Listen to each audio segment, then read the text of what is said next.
तो आज की इस वीडियो लेक्चर में हम लोग बात करने वाले हैं मैथ्स के मोस्ट वीवीआई सब्जेक्टिव क्वेश्चंस के बारे में। ठीक है, क्योंकि बहुत सारे बच्चे ने जो है कमेंट्स करा है कि सर आप जो ऑब्जेक्टिव क्वेश्चन जो है मैथ्स का तो करा ही रहे हैं, बट मैथ का कुछ सब्जेक्टिव क्वेश्चन भी दीजिए ताकि हम लोग जो स्टूडेंट्स हैं उनके लिए काफी ज्यादा हेल्पफुल रहे। ठीक है, सो फाइनली आज की इस वीडियो लेक्चर में मैं आपको करवाने वाला हूं मैथ के कुछ ऐसे सब्जेक्टिव क्वेश्चन जो कि सीधा सीधी आपके जो बोर्ड एग्जाम में पूछे जाएंगे। ठीक है, तो सबसे पहली बात मैं आप सबको बता देता हूं कि जस्ट एक आध दो वीडियोज के जो पहले वाले वीडियोज में मैंने आपको जो त्रिकोणमिति, जिसको हम लोग इंग्लिश में बोलते हैं ट्रिगोनोमेट्री, तो ट्रिगोनोमेट्री से रिलेटेड जितने सारे सब्जेक्टिव क्वेश्चन से 2 नंबर वाले तो मैंने आपको बता दिए हैं। तो बेसिकली उस वीडियो लेक्चर को जरूर से देख लेना। ठीक है, उससे बाहर आपका एक भी जो ट्रिगोनोमेट्री का क्वेश्चन नहीं आएगा। तो सिमिलरली आज की इस वीडियो लेक्चर में हम लोग जो है बात करने वाले हैं जो हमारा 5वां चैप्टर है एपी, जिसको हम लोग जो है हिंदी में बोलते हैं समांतर श्रेणी और इंग्लिश में बोलते हैं अरिथमेटिक प्रोग्रेशन। तो एपी के मैं यहाँ पे जो कुछ आपको सब्जेक्टिव क्वेश्चन बताने वाला हूं 2 नंबर वाला, तो इससे बाहर आपके बोर्ड एग्जाम में कभी भी पूछ ही नहीं सकता। ठीक है, तो सबसे पहली बात, इस वीडियो को जो है शुरू से लेकर के बिल्कुल लास्ट तक एकदम कंसंट्रेट के साथ जो है आप सबको देखते रहना है, क्योंकि अगर आप जो कहीं भी हल्का सा मिस करोगे तो मे भी साथ हो सकता है आपको दिक्कत हो जाए। तो इसलिए यहाँ पे आप जो कंसंट्रेट होकर के हर एक क्वेश्चन को देखना, क्योंकि यहाँ पे मैं आपको जितने सारे क्वेश्चन करवाने वाला हूं तो इससे बाहर एक भी क्वेश्चन नहीं आएगा, ये मेरा 100% गारंटी के साथ में ये चीज कह रहा हूं। ठीक है, तो चलो आ जाओ करते हैं क्वेश्चन का शुरुआत। लेकिन इससे पहले मैं आपको जो थोड़ा सा जो टिप्स दे देता हूं कि जो हमारा एपी है इसमें कितने सारे फॉर्मूले होते हैं, क्योंकि कुछ बच्चे को कुछ पता नहीं रहता। ठीक है, और पता है तो खैर अच्छी बात है। ठीक है, चलो तो एपी आखिर में होता है क्या है, तो एपी का जो सामान्य सूत्र होता है वो क्या होता है, ए प्लस डी एंड उसके बाद ए प्लस 2d, उसके बाद ए प्लस 3d।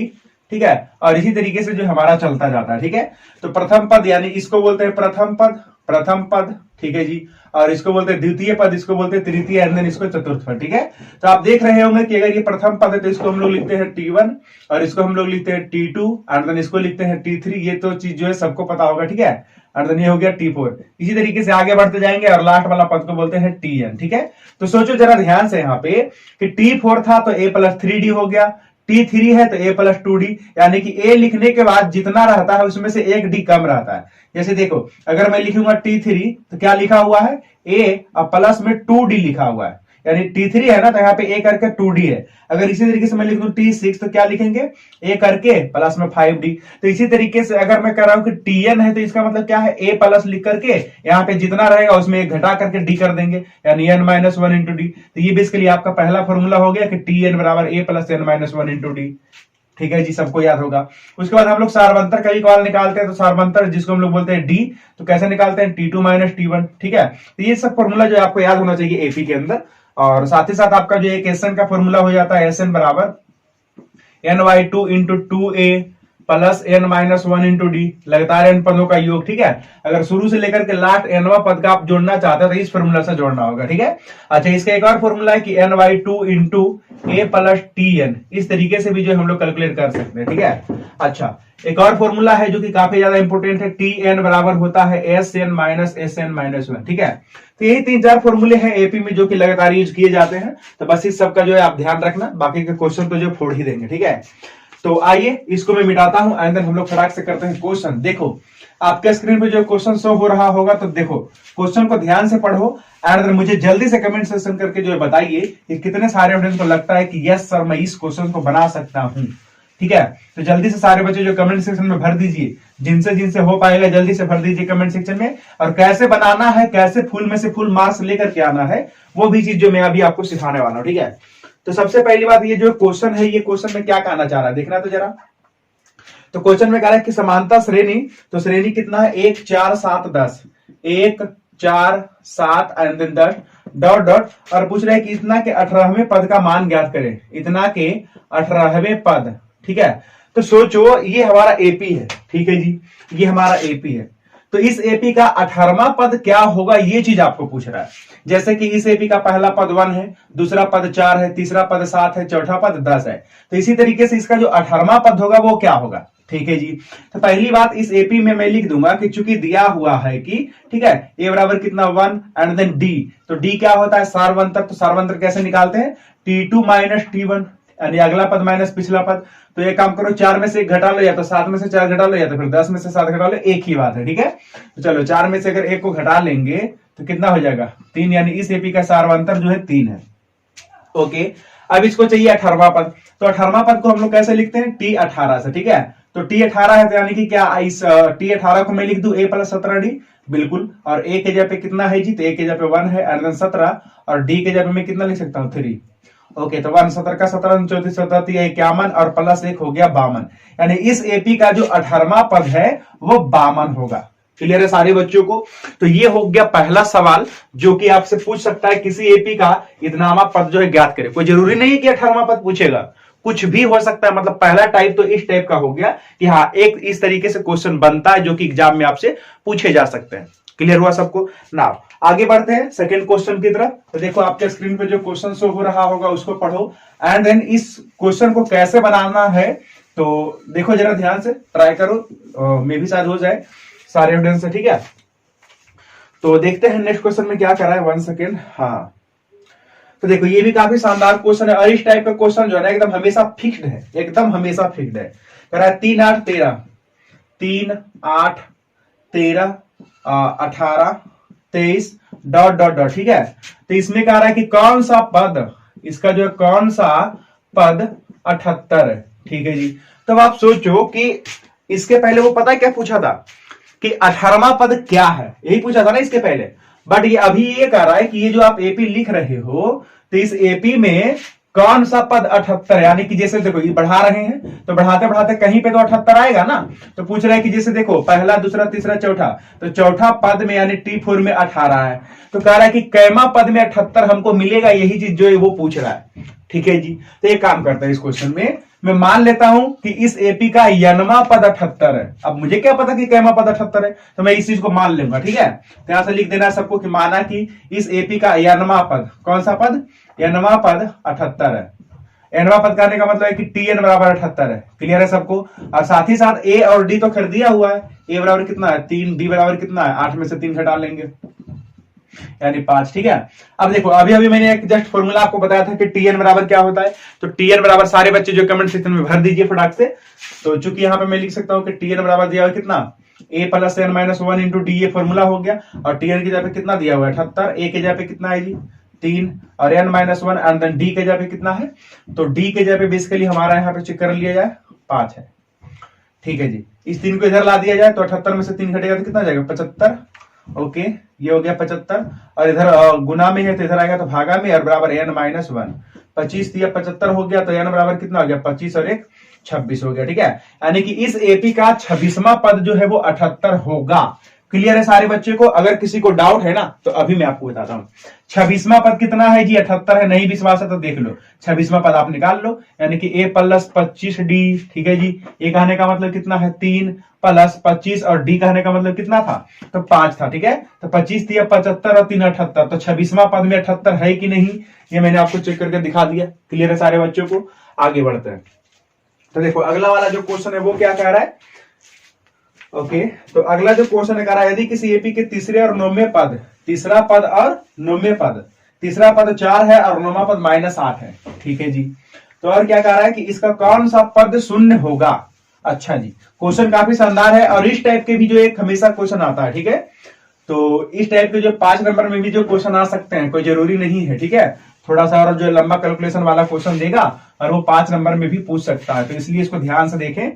तो कह रहा है कि यदि किसी एपी के तीसरे और 9वें पद, तो एक काम करो, तीसरा पद दिया हुआ है ना, तो मैं लिख देता हूं कि तीसरा पद जो है यानी कि T3 जो है वो कितना दिया हुआ है 4 है, और साथ ही साथ 9वां पद यानी कि T9 बराबर कितना दिया हुआ है -8 है। तो इसको चाहिए क्या, कह रहा है कि कौन सा पद शून्य होगा, यानी कि इस एपी का जो है कौन सा पद शून्य होगा। तो एक काम करता हूं, मैं मान लेता हूं कि nवां पद जो है शून्य होगा, nवां पद को हम लोग Tn बोलते हैं, ठीक है जी। तो सबसे पहली बात, इस एपी का a और d मालूम नहीं है, तो यहां से हम लोग को मिल जाएगा। देखो चूंकि T3 बराबर जो है कितना है 4, और T3 को मैं क्या लिख सकता हूं a प्लस 2d बराबर 4, ये हो गया समीकरण नंबर फर्स्ट। दूसरा में क्या करा T9 बराबर -8, T9 बराबर कितना -8, और T9 यानी 9वां पद को मैं क्या लिख सकता हूं a प्लस 8d, और बराबर में कितना -8, ठीक है जी। अब सुनना जरा ध्यान से, ये हो गया हमारा समीकरण नंबर सेकेंड, ठीक है। अब मैं क्या करता हूं कि सेकेंड में से फर्स्ट को घटा देता हूं, ठीक है। तो सेकेंड माइनस फर्स्ट, तो सेकेंड क्या है a प्लस का 8d, और इसमें घटा लिया जाए तो माइनस हो जाएगा a प्लस 2d, और बराबर -8 में से कितना घटाना है माइनस का 4, ठीक है जी। तो ये देखो माइनस ए से ए कैंसिल हो जाएगा, 8d में से 2d घटेगा तो 6d हो जाएगा, और -8 -4 कितना हो गया -12, यानी d बराबर कितना हो जाएगा माइनस का 2 हो जाएगा। माइनस यहीं पे रहने देता हूं, यानी d बराबर कितना हो गया -2। तो यानी कि सारवंतर अगर इसका 2 है तो इसमें जो है आप रख लो फर्स्ट वाले में, समीकरण फर्स्ट से।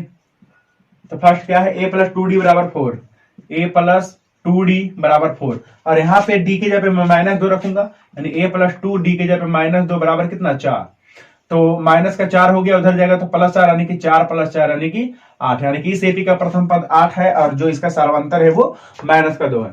बट उसने कहा है कि कितनावां पद जो है शून्य होगा, तो हमने माना कि nवां पद शून्य होगा। तो यहाँ पे मैं लिख देता हूँ कि चूंकि tn बराबर कितना 0, और tn मतलब क्या a + n - 1 इंटू d बराबर 0। तो a के जगह पे कितना है जी 8 + n - 1, एंड देन d के जगह पे कितना -2 बराबर 0। उधर ले जाएंगे तो माइनस का 8 बनेगा, ठीक है, और इसको भी ले जाते हैं तो n - 1 बराबर -8 बटा में -2, यानी कि 4 बनेगा, ठीक है। तो n बराबर कितना हो गया 4, और उधर जाकर के 1 हो जाएगा प्लस में, यानी कि 5। यानी इस एपी का पांचवा जो पद है, क्योंकि n बराबर कितना आया 5, यानी पांचवा पद जो है वो शून्य है। और क्या वाकई में शून्य है, तो इसको हम लोग कैलकुलेट भी कर सकते हैं। T5 यानी पांचवा पद बोला है ना, तो यानी देखते हैं पांचवा पद निकाल करके शून्य है कि नहीं। पांचवा को हम लोग लिख सकते हैं a + 4d, और a के जगह पे कितना है जी, तो a के जगह पे हमने निकाला है 8 होगा क्या, कहा निकाला भाई a के जगह पे, हाँ a के जगह पे 8 है, और +4, और d के जगह पे हमने कितना निकाला है -2, ठीक है जी। तो देख लो 8 - 8, वाकई में इसका जो पांचवा पद है वो शून्य है, ठीक है। तो ये जो हमने आंसर निकाला है कि इस एपी का कौन सा पद शून्य है, तो पांचवा पद शून्य है, ठीक है। चलो काफी शानदार क्वेश्चन है, काफी बढ़िया क्वेश्चन है। और ये जो आपका क्वेश्चन है ये पता है कब पूछा गया है, 2019 में पूछा गया, एंड 2015 में जो पूछा गया, ठीक है। चलिए तो अब बढ़ते हैं नेक्स्ट क्वेश्चन की तरफ। तो कह रहा है कि समांतर श्रेणी कितना 3, 10, 17, 24 का कौन सा पद 13वें पद से 84 अधिक है। 13वें पद से कितना अधिक है 84 अधिक है। तो ये भी काफी शानदार क्वेश्चन है, और जल्दी से मुझे बताएं सारे के सारे स्टूडेंट्स कि कितने स्टूडेंट्स को लग रहा है कि यस सर ये जो क्वेश्चन है इसको मैं बना सकता हूं। मैं उसका जो है नाम लेने वाला हूं, ठीक है। जल्दी से कमेंट जो करो कि कितने स्टूडेंट्स को लगता है कि मैं इस क्वेश्चन को यस सर बना सकता हूं, जल्दी से जल्दी, ठीक है। जल्दी से कमेंट करिए आप, और कितना आंसर आता है चलिए बनाने के लिए शुरू हो जाइए, ठीक है। क्योंकि मैं हमेशा से कहता हूं कि मैथ का जो है जब भी आप वीडियो यानी कि जब भी क्लास कर रहे होते हैं तो आपके पास कॉपी और पेन होना जरूरी है, ठीक है। तो आइए हम लोग करते हैं नेक्स्ट क्वेश्चन। तो नेक्स्ट क्वेश्चन में क्या कह रहा है कि समांतर श्रेणी इतना का कौन सा पद 13वें पद से 84 अधिक है। पहले एपी में लिख देता हूं, ठीक है। 3, 10, 17 एंड देन उसके बाद 24। कह रहा है कौन सा पद 13वें पद से 84 अधिक है। तो यहाँ एक काम करता हूं, मैं मान लेता हूं, माना कि एपी का nवां पद, कौन सा पद nवां पद, nवां पद जो है यानी nवां पद कहने का मतलब tn, यहाँ पे जो tn होगा वो क्या होगा 13वें पद से 84 अधिक, यानी 13वां पद को मैं लिखूंगा T13 84 अधिक, यानी कि +84, ठीक है। ओके, तो इसमें जो उसको चाहिए क्या tn का वैल्यू चाहिए, क्योंकि उसने उसको वही बोला ना कि कौन सा पद एपी के 13वें पद से 84 अधिक होगा। तो मैंने माना कि 13वें पद से 84 अधिक है, ठीक है। चलो तो इसका जो अब हम लोग कैलकुलेशन करते हैं। तो सबसे पहली बात इस एपी में ये जो आप देख रहे हैं यहाँ पे मैं लिख देता हूं कि a बराबर 3 है और d बराबर कितना है, तो 10 में से 3 घटा देंगे तो 7 हो जाएगा, ठीक है जी। अब इसको जो है हम लोग कैलकुलेट करते हैं, ठीक है। चूंकि tn बराबर T13 + 84, तो tn को मैं क्या लिख सकता हूं a + n - 1 इंटू d लिख सकता हूं, ठीक है जी। इसको मैं मिटा देता हूं, और बराबर T13 को मैं लिख सकता हूं a प्लस का 12d और प्लस में कितना 84। तो a से a जो है निपट गया, ठीक है जी। आगे बढ़ते हैं, तो ये हो गया n इंटू डी। अच्छा ये काम करते हैं, सबका वैल्यू भी वहां से रख देते हैं, ठीक है। a बराबर 3 है, d बराबर 7 है, तो n - 1 और d के जगह मैं कितना रख देता हूं 7 बराबर 12, और ये हो गया 7 प्लस का 84, तो बरसते 84 हो गया, और फिर से ये 84 हो गया, ठीक है। अब देखना, तो n - 1 इंटू 7 बराबर ये हो गया 4 4 8 और 8 8 16, ठीक है जी। तो n - 1 बराबर 168 बटा में कितना 7, तो 7 दूनी 14, 2 7 के 28, ठीक है जी। तो बेसिकली n बराबर कितना हो जाएगा 24 है ना, तो 24 एंड देन इधर जाएगा -1 उधर प्लस में, यानी 24 और 1 25, तो n बराबर कितना हो गया 25 हो गया। ओके, यानी इस एपी का जो n बराबर है 25, ठीक है। तो अगर मैं यहाँ पे 25 डाल दूंगा टी एन के जगह पे, तो टी 25 हो जाएगा, यानी कि 25वां पद इस एपी का 25वां पद, क्योंकि एन बराबर 25 है तो टी 25 कहने का मतलब एन बराबर 25 ही मानो, तो इस एपी का जो 25वां पद है वो 13वें पद से 84 अधिक होगा। क्लियर है सारे बच्चों को? तो इस तरीके से आपको बनाना है, और ये शायद 2 नंबर का क्वेश्चन है। ठीक है, तो आगे बढ़ते हैं। अब हमारा नेक्स्ट क्वेश्चन क्या है, देखो कराए समानता श्रेणी में प्रथम 22 पदों का योग ज्ञात करिए। अब इसमें लगाना है हम लोग एसएन वाला फॉर्मूला, ठीक है, क्योंकि इसमें अब योग चाहिए ना, तो योग वाले फॉर्मूला से निकाल लेंगे। एसएन बराबर ए प्लस, सॉरी एसएन बराबर क्या होता है, N by 2 and then into A plus T N भी होता है, या फिर 2a plus N minus 1 into D भी होता है। ठीक है, तो इसमें देख लेना आप जो कैसा कौन सा फॉर्मूला लगेगा। चलो सारे बच्चे बता तो कौन सा फॉर्मूला लगेगा, जल्दी से कमेंट सेक्शन में करिए इसमें कौन सा फॉर्मूला लगेगा। ठीक है, आइए हम लोग कर रहे हैं नेक्स्ट क्वेश्चन, कर रहे हैं समानता श्रेणी में प्रथम 22 पदों का योग ज्ञात करिए। ठीक है, सबसे पहली बात मैं एपी को लिख देता हूं, तो एपी क्या है, 8 है, 3 है, माइनस 2 है। ठीक है, और इसमें 22 पदों का जो योगफल चाहिए, यानी कि एस 22। ठीक है, यानी 22 पदों को जो हम लोग को जोड़ करके इसको दे देना। ठीक है, चलो तो सबसे पहली बात यहाँ पे मैं नोट कर लेता हूं कि ए बराबर कितना होगा, 8 होगा, एंड देन डी बराबर क्या होगा, 3 में से 8 को घटा देंगे तो यानी कि माइनस का 5 हो जाएगा। ओके, अब इसमें चाहिए क्या, तो एस यानी कि 22 पदों का योग चाहिए। ठीक है, यानी एस 22 बराबर क्या होगा, एन बाई 2 यानी कि 22/2 into 2a plus N minus 1 into D, यही होगा ना, बट एन के जगह पे मैं 22 रखूंगा। ठीक है, चलो तो ये हो गया 11 दूनी 22, 11, 2 इंटू ए, तो ए के जगह पे मैं कितना रखूंगा, ए के जगह पे 8 है, प्लस 22 में से 1 गया तो 21, एंड देन डी के जगह पे कितना, माइनस का 5 आ जाओ, 11, 8 दूनी हो गया 16, और माइनस 1 ही बचे 105। चलो तो गुना कर लेते हैं, अच्छा इसको घटा लेते हैं सबसे पहले, तो 15 में से 6 जाएगा तो 9 हो जाएगा, एंड देन 9 में से 1 जाएगा तो 9 में से 1 जाएगा तो 8 हो जाएगा। ठीक है, एंड देन गुने 11, लेकिन ये माइनस में होगा, है ना। अब 89 में से 11 गुना कर लेते हैं, तो 89 एंड देन 89, तो 9 8 17 8 और 1 9, माइनस 989, 979 है। ठीक है, तो इतना ही आएगा का, एक बार मैं आंसर चेक कर लेता हूं। ओके, तो ठीक है, चलिए बढ़ते हैं नेक्स्ट क्वेश्चन की तरफ। तो नेक्स्ट क्वेश्चन में देखो क्या करा है, ये भी जो है काफी ज्यादा शानदार क्वेश्चन है। तो देखो आपके स्क्रीन पे जो शो हो रहा है, ठीक है, तो करा है 4/5, इसको मैं यहाँ पे बना देता हूँ। ठीक है, उसके बाद हम लोग मिटाएंगे। करा है 4/5 x एंड देन 2 किसी एपी के क्रमागत पद हैं, कौन कौन है जी, 4/5 और उसके बाद x एंड देन 2। करा है किसी एपी के क्रमागत पद है, और उसके बाद पूछ रहा है कि x का वैल्यू क्या होगा, यानी कहने का मतलब है कि ये एपी में है तो ये x बराबर भार। ठीक है जी, अब मुझे देखो ध्यान से, अब मुझे बताओ कमेंट करके कि अगर ये संख्या एपी में है, तो एपी में है तो इसका मतलब क्या है, इसका मतलब यही है कि इनके हर एक पदों का बीच जो सार्वंतर होगा, कॉमन डिफरेंस, वो बराबर होगा। यानी कि इसमें से अगर मैं इसको घटाऊंगा और इसमें से मैं इसको घटाऊंगा तो दोनों के बीच जो सार्वंतर होगा वो सेम होगा हर एक जगह से। यानी कहने का मतलब है कि T2 में से अगर मैं T1 को घटाता हूं, और या फिर T3 में से T2 को घटाता हूं, तो ये सेम जो है सार्वंतर आना चाहिए। ठीक है, तो T2 कहने का मतलब x और T1 कहने का मतलब 4/5, T3 कहने का मतलब 2 और T2 कहने का मतलब है x। तो बस इसका कैलकुलेशन कर लो, इसको इधर ला लेते हैं, तो x प्लस x हो गया, एंड देन 2 इधर जाएगा तो प्लस में 4/5। ठीक है जी, ये हो गया 2x, 5 दूनी 10, 4 14/5 हो गया। ठीक है, तो 2 7 14, यानी कि x बराबर कितना हो गया, तो 7/5 हो गया। ठीक है, तो बस यही हमारा हो गया x का वैल्यू। काफी सिंपल क्वेश्चन है। ठीक है, चलिए आगे बढ़ते हैं, जो कि आखिरी सवाल है, जो कि काफी ज्यादा इंपॉर्टेंट है। ठीक है, एकदम हर हाल में इस तरीके के क्वेश्चन एकदम आएंगे, ये मैं 100% कह रहा हूं। ठीक है, तो देखो आपके स्क्रीन पे क्वेश्चन शो हो रहा है, इस टाइप के हमेशा जो एक क्वेश्चन आएगा ये मैं लिख करके आपको दे सकता हूं। ठीक है, इवन यही वाला क्वेश्चन आ सकता है, क्योंकि अभी मैं आपको देख रहा हूं ये जो क्वेश्चन है एमक्यू से। ठीक है, मतलब इस टाइप के हमेशा एक क्वेश्चन आते हैं, बस खाली ये चीज ध्यान रखना। ठीक है, तो आ जाओ इसको करते हैं कि कैसे जो इस क्वेश्चन को करना होता है। ठीक है, तो सबसे पहली बात वो कह रहा है कि 2 अंकों वाली कितनी संख्याएं 3 से विभाज्य है, यानी कि 2 अंकों की कितनी संख्याएं हैं जो 3 से विभाज्य है। तो पहली बात मुझे ये बताइए कि 2 अंकों के आखिर में संख्या है कितना। तो 2 अंकों की जो संख्या है वो 10 से स्टार्ट होगा, 10 हो गया, 11 हो गया, 12 हो गया, 13 हो गया, इस तरीके से 99। ये 2 अंकों की संख्या है, लेकिन क्या ये 2 अंकों की जो संख्या है सबके सब 3 से विभाज्य है क्या, नहीं। तो वो बोल रहा है कि 2 अंकों वाले जितनी संख्या है उसमें से जो जो 3 से विभाज्य है वो वाली संख्या हमको बताओ। तो ये तो 3 से विभाज्य नहीं है ना, तो अब मैं इनमें से छांट करके लिखूंगा कि कौन कौन 3 से विभाज्य है।